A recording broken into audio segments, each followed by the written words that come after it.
আসসালামু আলাইকুম সবাইকে আমাদের আজকে একটা নতুন ব্লগে শুভেচ্ছা। আশা করি সবাই ভালো আছেন, সুস্থ আছেন। আমরাও আলহামদুলিল্লাহ আছি, ভালোই আছি। ব্লগ নিয়মিত করা হচ্ছে না, তার কারণ হলো আমার ছেলেটার সামনে এসএসসি পরীক্ষা, ওকে নিয়ে আমার ব্যস্ততা।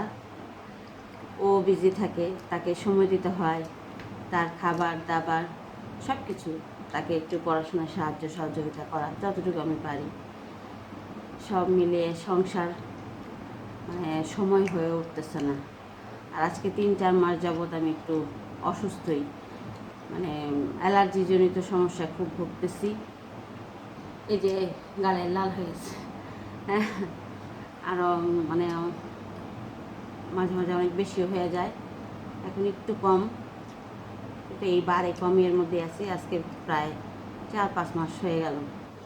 এটার কারণেই মানে ব্লগ থেকে একটু মানে দূরে সরে যাওয়া হয়েছে বা করতে পারতেছিলাম না।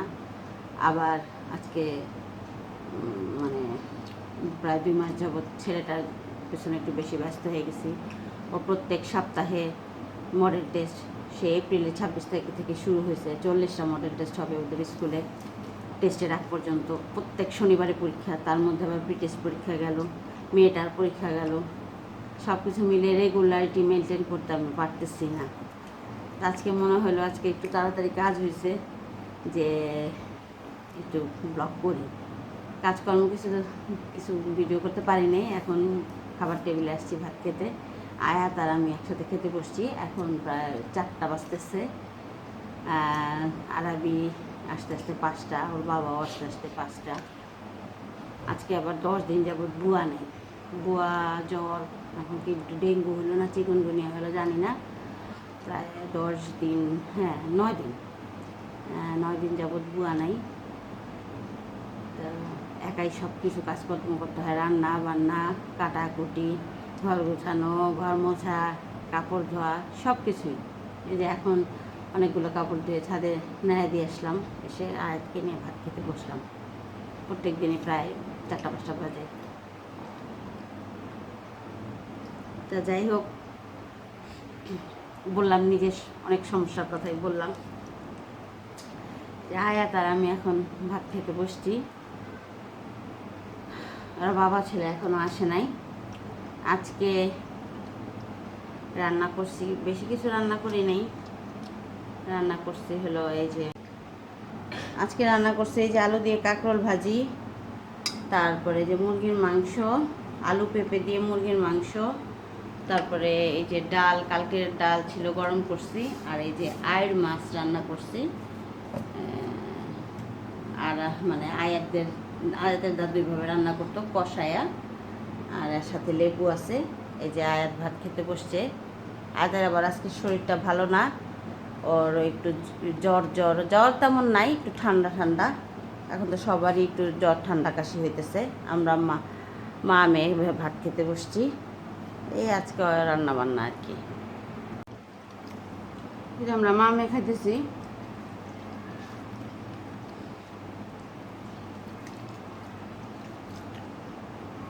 আর আস্তে আস্তে 5:30টার মতো বাজে। এখন আবার একটু দেরি করে যায়, সকালে 10:30 যায়। আগে তো 8:30টার সময় বেড়ে যেত। এখন আবার আগে প্রাইভেট পড়া ছিল প্রত্যেক দিন 2টা স্যারের কাছে, কিন্তু এখন একটা স্যারের কাছে, মানে আজকে একজন, আবার কালকে একজন। ইংলিশ স্যারের কাছে কোর্স শেষ। ও বলতেছে আম্মু আর দরকার নাই আমার, সময়টা একটু বাঁচে। ওর সকালবেলা মানে ওর বাবা 6টার সময় ওঠে, ও 6টার সময় ওঠে। আর একটু সকালবেলা তেমন একটা পড়তে পারতো না। সময় তো বেশি নেই, আর 6-7 মাস। নির্বাচনের পরেই হয়তো, ঈদের পরেই পরীক্ষা। ওই যে সকালবেলা উঠে একটু 10টা মতো পড়াশোনা করে, তারপরে আস্তে আস্তে করে 10:30টার সময় বের হয়ে যায়। আস্তে আস্তে 5:30 বাজে। ওদের স্কুল আবার একদিন স্কুল মিস দেওয়া যায় না, স্কুলে মিস দিলেই আবার একদম গার্জিয়ান ডাকাডাকি। শুরু হয়ে যায়।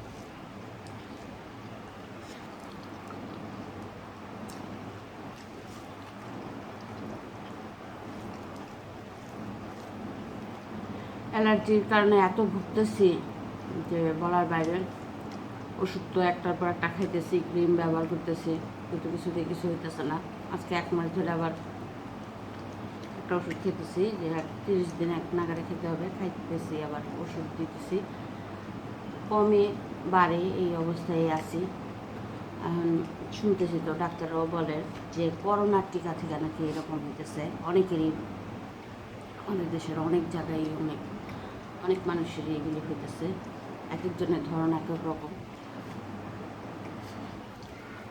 আমার এমনি ছোটোবেলা থেকে একটু অ্যালার্জিজনিত সমস্যা আছে, মানে একটু গরুর মাংস, চিংড়ি মাছ, ইলিশ মাছ এ ধরনের খাইলে হয়তো মাঝে মাঝে, সব সময় না। কিন্তু এটা যে আজকে 4-5 মাস ধরে কী শুরু হইলো, মানে এগুলো তো খাই না, খুবই কম। তারপরও একদম এটি আমার যে অ্যালার্জি, ওই অ্যালার্জিগুলি না, এগুলো অন্যরকম, কী জানি, অনেক ভোগাইতেছে আমাকে। এটা একটা লাল হয়ে গেছে, লাল হয়ে গেছে।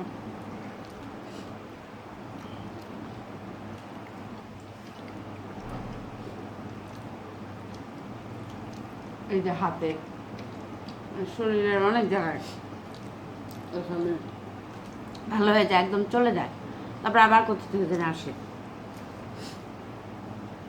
আমি একদম ফেড আপ হয়ে গেছি।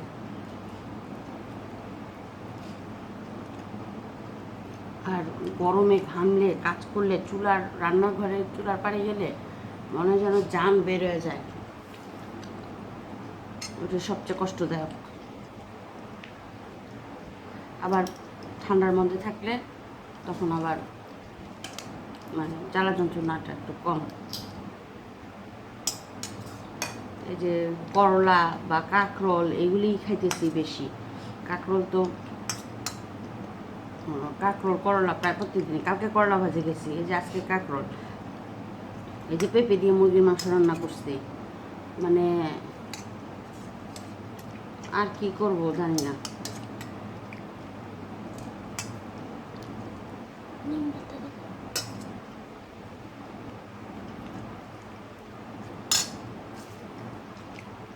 গরুর মাংস তো কোরবানি গেছে পরে খুবই কম খাইছি আমি।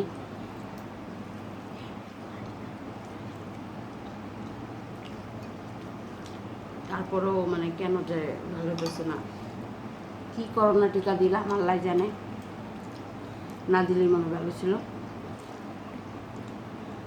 যে আমার বড় জাল কিন্তু করোনা টিকা দেয় নাই, ওনার একটু প্লাটিলেটের সমস্যা আছে তো, যার কারণে দেয় নাই করোনা টিকা। দেয় নাই তো কী হয়েছে, কিন্তু আল্লাহর রহমতে ভালো আছে।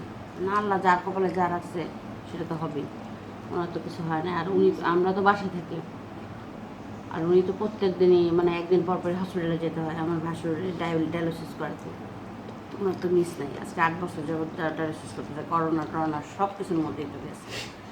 তা ভালো আছে না এই করোনা টিকা দিয়া।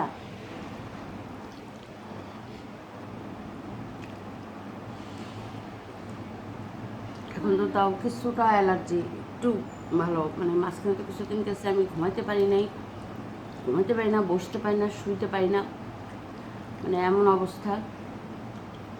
কিন্তু এখন আবার চুলকানিটা কমে গেছে, চুলকানি নাই, কিন্তু ওই যে এগুলি হয় মানে একটা কেমন অস্বস্তি না, মানে একটু লাল হয়ে যায়, ইয়ে হয়ে যায়।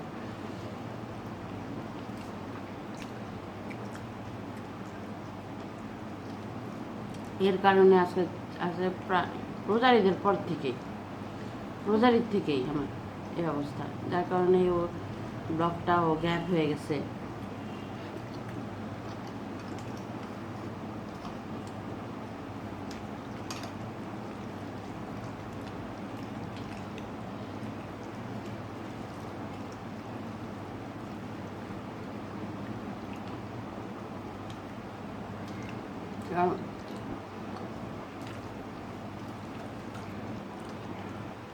আমরা খাওয়া দাওয়া করতে থাকি। আজকে একটু শর্ট ভিডিও করলাম, আসলাম। একেবারেই তো ভিডিও দেওয়া হইতেছে না কোনো কিছু, করতে পারতেছি না, তাই ভাবলাম যে একটু খেতে খেতে এই ভিডিও করি, একটু মনের কথাগুলি বলি।